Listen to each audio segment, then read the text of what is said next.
किसी भी माशरे को पुरअमन बनाने और उसमें सुन्नतों की बहार लाने के लिए उसके अफराद की दुरुस्त तरबियत बेहद ज़रूरी है, क्योंकि फ़र्द से माशरा बनता है। जिस माशरे में फ़र्द की तरबियत सही अंदाज से ना हो तो उसके मजमूए से तश्कील पाने वाला माशरा भी साख्ता हाली का शिकार रहता है। अगर हम अपने इर्द गिर्द का माहौल इस्लामी अक़दार के मुताबिक बनाना चाहते हैं तो हमें अपनी इस्लाह के साथ साथ दीगर लोगों की तरबियत भी करनी होगी। अगर तरबियत की इस अहम जिम्मेदारी को बोझ तसव्वुर करके इससे गफलत बरतते रहे तो माशरे का बिगाड़ बढ़ता चला जाएगा, जिसका किसी हद तक मुशाहिदा भी किया जा सकता है।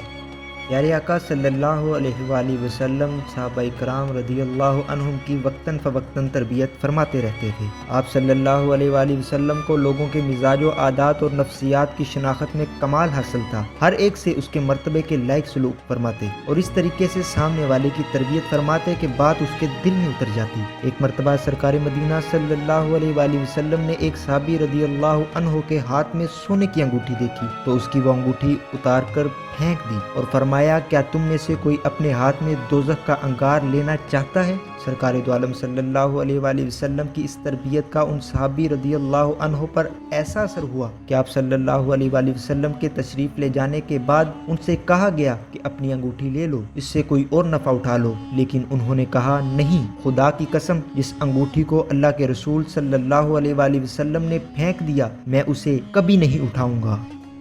हमारे प्यारे आका सल्लल्लाहु अलैहि वसल्लम के तरीक़े तरबियत में हिकमत व दानाई थी। आप हर किसी को उसकी गलती पर बराह रास्त नहीं समझाते ताकि सामने वाला अपनी बेइज्जती महसूस ना करे। अगर बाद लोगों की कुछ कोताहियों की खबर आप तक पहुंचती तो अक्सर इज्तमाई तौर पर इस गलत तर्ज फ़िक्र और नामुनासिब अमल की इस्लाह फरमा देते। इसका फ़ायदा ये होता कि दूसरों को भी रहनुमाई मिल जाती। अबू दाऊद शरीफ में है, हज़रत आयशा रज़ियल्लाहु अन्हा बयान करती हैं, हुज़ूर अकरम सल्लल्लाहु अलैहि वसल्लम को जब किसी की बात पहुंचती तो आप सल्लल्लाहु अलैहि वसल्लम ये ना फरमाते फलां का क्या मामला है कि जो ये कहता है, बल्कि फरमाते उन लोगों का क्या हाल है जो ऐसी बात कहते हैं।